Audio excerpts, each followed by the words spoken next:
At the beginning, there is always a seer, someone who looks beyond the walls everyone else accepts. If you have never met her, why claim to serve her?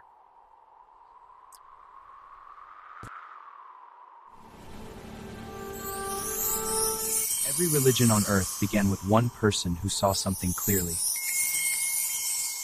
But none of them said, "Build a religion around me." So how did it happen? The light of society. A vast, empty cosmic expanse. Stars twinkle distantly. A single, bright light emerges, growing steadily. Close up on a human face, eyes closed in deep meditation. The light envelops him, a silent, profound connection. This is the fire, the initial spark of realization. Jesus, serene, stands on a Galilean hillside. Buddha, eyes half closed, sits beneath the Bodhi tree. Muhammad, in a cave, receives a divine message. Each experiences truth directly, unmediated by texts. No doctrines, no scriptures, just pure awakening, a personal encounter with the nature of existence.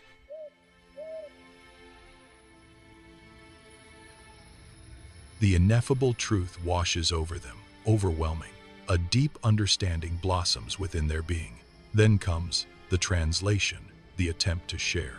A hand reaches out, offering a small, glowing ember. Words form, hesitant, trying to capture the vastness. They use metaphors, a shepherd, a river, a mountain. Parables unfold, simple stories with profound depths. Symbols emerge, a cross, a lotus, a crescent moon. These are not the truth, but pointers to it. Human language is inherently limited. A small cup, the ocean of truth cannot fit into a cup. A wise man gestures towards the horizon. He doesn't describe the horizon, but shows its direction. Their experiences are ineffable, beyond words. They try to give a glimpse, a taste of the ocean. The initial expressions are imperfect, yet powerful. A ripple spreads across a calm pool of water. No religion exists yet, only raw, transformative experience. The founder's eyes reflect deep inner peace. Their voice carries the weight of profound insight. The message is pure, unadulterated, fresh. It's a direct transmission from heart to heart.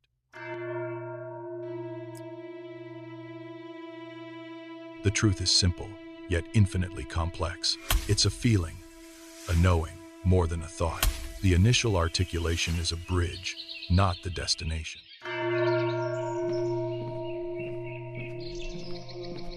A seed is planted in fertile ground. The wind carries the first whispers of their teaching. Jesus speaks to a small group of listeners. Their faces show wonder, confusion, and dawning understanding. The truth is a living thing, not a fixed dogma. It's an invitation to experience, not just to believe.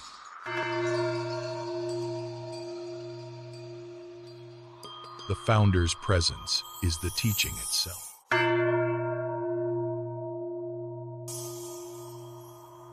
The words are merely echoes of a deeper reality.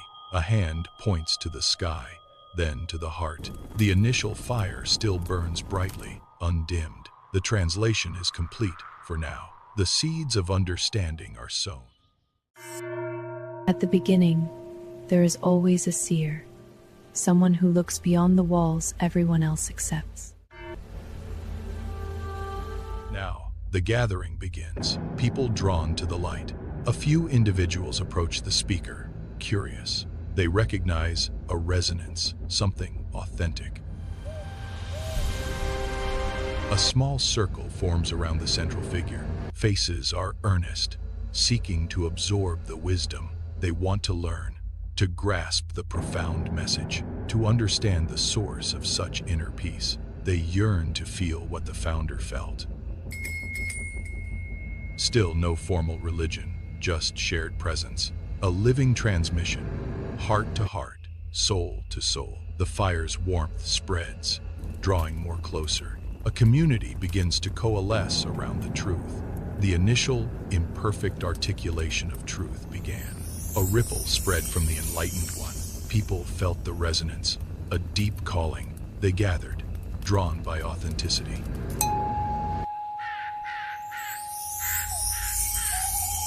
Seeking to understand the founder's experience.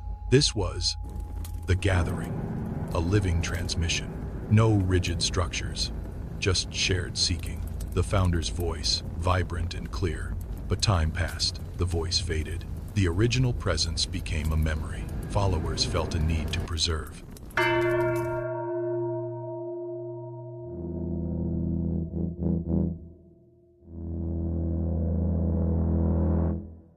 To protect the precious teaching, they began to codify, to organize. Interpretations emerged, definitions solidified. This was the system taking root, a living experience transformed into framework.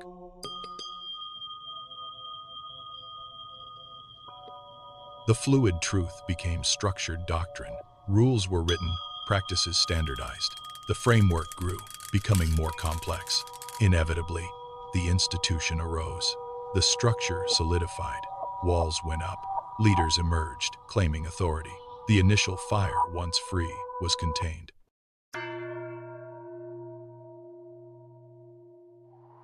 It became a rigid building, imposing and grand.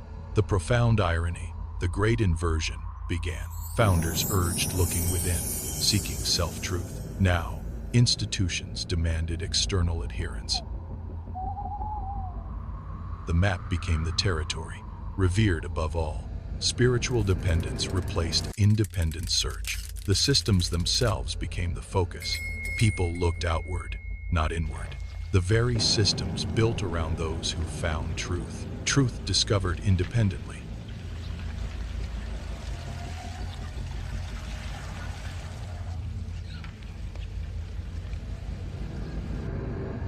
Now controlled.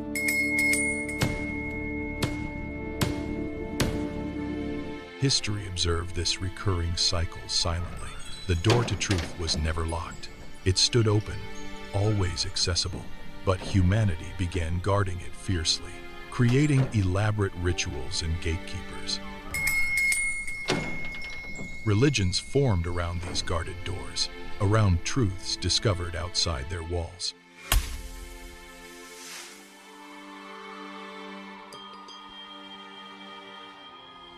The original message, now obscured, buried under layers of dogma. The spirit of inquiry replaced by obedience. The personal journey became a collective path, a path dictated by the institution. The cycle continues, repeating endlessly. New fires ignite, new translations begin, but the systems often rise again, guarding the door that was never locked. The founder's intention, ironically inverted, freedom from dependence became dependence on system. The quiet twist, liberation turned into adherence.